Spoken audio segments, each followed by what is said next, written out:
Kokote, it's me, Kuya Jet. Welcome sa Kuwader knows when learning is the name of the game. At kung baka pa lang sa aking YouTube channel, pindutin mo lang subscribe, like, and share button para maging updated ka sa aming videos. And for this lecture video ay pagpapatuloy natin ang kwento ng Ibong Adarna kung saan tayo ngayon ay nasa 20 kabanata na. Ayan, Kabanata 20. Kung saan dito ay pamamagatan natin, magpakailan paman. Ayan, so bago ang lahat ay tayo ay magbalik tanaw muna sa Kabanata 19 na may pamagat na ang ganti sa mapagkumbaba. Kung saan ang kapalaran ni Don Juan ay merong kapalit dahil sa kanyang mapagkumbabang kaugalian.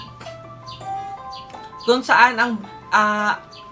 saan si Doña Leonora ay laging hinahanap-hanap si Don Juan, kaya siya ay napakalungkot noong siya ay namamalagi pa lang sa kaharian ng Berbanya. So pagkatapos noon, si Don Juan naman ay patuloy pa rin na naglalakbay sa Reino de los Cristales kung saan siya ay may nakasalubong na isang matandang sugat-sugat na siyang nagbigay tulong upang bigyan siya ng isang baro at ituro sa kanya ang daan papunta sa ermitanyo na siyang tutulong sa kanya upang makita si Maria Blanca. Ayan, at ang ermitanyo ay makikita sa ikapitong bundok ng kanyang paglalakbay.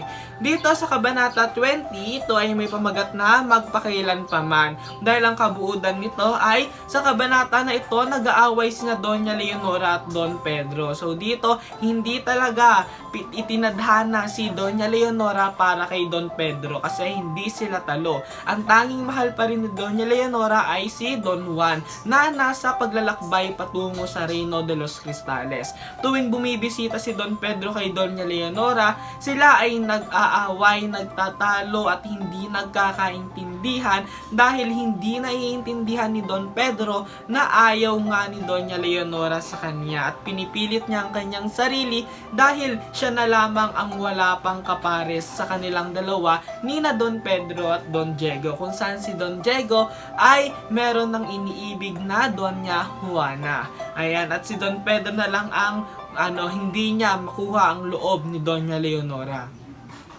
Sa tuwing bumibisita si Don Pedro ay nagagalit nga si Doña Leonora at mas pinipili niya pa rin si Don Juan. Pinipilit naman ni Don Pedro na mahalin siya ni Doña Leonora, ngunit kahit anong gawin niya ay hindi ito mapapayag ni Doña Leonora. Sa uli, umalis si Don Pedro na may sakit sa dibdib dahil sa pagkabigo. At yan, wala siyang no choice kumbaga.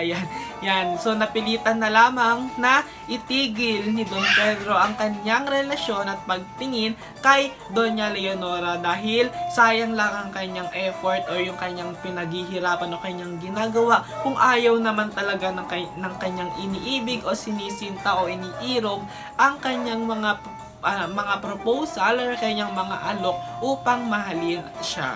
Yan. So dito parang natauhan siya na bakit kaya hindi siya gusto ni Doña Leonora. So nandito ang mga mahalagang saknong sa Kabanata 20. Ito ay ang saknong 833 kung saan ipinapakita sa saknong na ito kung gaano kalungkot si Doña Leonora sa kanyang silid. Ito ay dahil sa hindi pa dumadating ang kanyang minamahal na si Don Juan. Saknong 842, makikita natin rito ang pagmamahal ni Doña Leonora kay Don Juan. Sinabi niya na kahit mamatay siya, ang puso niya at pagmamahal ay na kay Don Juan pa rin, magpakailanman. Kaya ito ang ating pamagat, magpakailan paman.